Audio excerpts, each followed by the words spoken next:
ओम नमो भगवते वासुदेवाय। अनंत चतुर्दशी हिंदू धर्म का एक महत्वपूर्ण व्रत और पर्व है जो भाद्रपद मास की शुक्ल पक्ष की चतुर्दशी तिथि को मनाया जाता है। इस दिन भगवान विष्णु के अनंत स्वरूप की पूजा की जाती है और हाथ में 14 गांठों वाला धागा, जिसे अनंत कहा जाता है, बांधा जाता है। ऐसा करने से कहा जाता है कि माता लक्ष्मी प्रसन्न होती हैं। यह पर्व विशेष रूप से उनके लिए महत्वपूर्ण है जो अपने जीवन में समृद्धि, शांति और अनंत कृपा की कामना करते हैं। इस दिन गणेश उत्सव का समापन होता है और गणपति बाप्पा की मूर्ति का विसर्जन किया जाता है। अनंत चतुर्दशी की पूजा में कथा का पाठ करने का बड़ा ही महत्व माना गया है। तो आइए सुनते हैं अनंत चतुर्दशी की व्रत कथा। राधे राधे।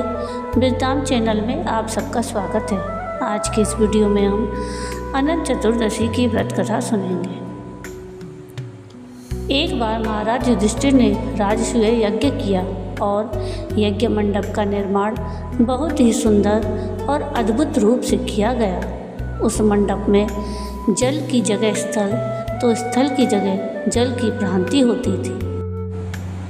जल में स्थल और स्थल में जल की भांति प्रतीत होती थी। बहुत सावधानी करने पर भी बहुत से व्यक्ति उस अद्भुत मंडप में धोखा खा चुके थे। एक बार कहीं से टहलते टहलते दुर्योधन भी उस यज्ञ मंडप में आ गया और एक तालाब को स्थल समझकर उसमें गिर गया।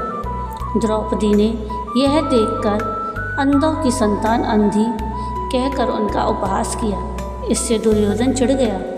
यह बात उसके हृदय में बाण समान लगी। उसके मन में द्वेष उत्पन्न हो गया और उसने पांडवों से बदला लेने की ठान ली। उसके मस्तिष्क में उस अपमान का बदला लेने के लिए विचार उपजने लगे। उसने बदला लेने के लिए पांडवों को द्रुत कीड़ा में हराकर उस अपमान का बदला लेने की सोची। उसने पांडवों को जुए में पराजित कर दिया। पराजित होने पर प्रतिज्ञा अनुसार पांडवों को 12 वर्ष के लिए वनवास भोगना पड़ा। वन में रहते हुए पांडव अनेक कष्ट सहते रहे। एक दिन भगवान कृष्ण जब उनसे मिलने आए तब युधिष्ठिर ने उनसे अपना दुख कहा और दुख दूर करने का उपाय पूछा। तब भगवान कृष्ण ने कहा, हे युधिष्ठिर, तुम विधि पूर्वक अनंत भगवान का व्रत करो। इससे तुम्हारा सारा संकट दूर हो जाएगा और तुम्हारा खोया हुआ राज्य पुनः प्राप्त हो जाएगा। इस संदर्भ में भगवान श्री कृष्ण युधिष्ठिर को एक कथा सुनाते हैं। प्राचीन काल में सुमंत नाम का एक नेक तपस्वी ब्राह्मण था। उसकी पत्नी का नाम दीक्षा था। उसकी एक परम सुंदरी, धर्मपरायण और ज्योतिर्मयी कन्या थी जिसका नाम सुशीला था। सुशीला जब बड़ी हुई तो उसकी माता दीक्षा की मृत्यु हो गई। पत्नी के मरने के बाद सुमंत ने कर्कशा नामक स्त्री से दूसरा विवाह कर लिया। सुशीला का विवाह ब्राह्मण सुमंत ने कौंडिन्य ऋषि के साथ कर दिया। विदाई में कुछ देने की बात पर कर्कशा ने दामाद को कुछ ईंट और पत्थरों के टुकड़े बांध कर दे दिए। कौंडिन्य ऋषि दुखी हो अपनी पत्नी को लेकर अपने आश्रम की ओर चल दिए, परंतु रास्ते में ही रात हो गई। वे नदी तट पर संध्या करने लगे। सुशीला ने देखा वहाँ पर बहुत सी स्त्रियाँ सुंदर वस्त्र धारण कर किसी देवता की पूजा कर रही थीं। सुशीला के पूछने पर उन्होंने विधि पूर्वक अनंत व्रत की महत्ता बताई। सुशीला ने वहीं उस व्रत का अनुष्ठान किया और 14 गांठों वाला डोरा हाथ में बांधकर ऋषि कौंडिन्य के पास आ गई। कौंडिन्य ने सुशीला से डोरे के बारे में पूछा तो उसने सारी बात बता दी। उन्होंने डोरे को तोड़कर अग्नि में डाल दिया। इससे भगवान अनंत का अपमान हुआ। परिणामतः ऋषि कौंडिन्य दुखी रहने लगे। उनकी सारी संपत्ति नष्ट हो गई।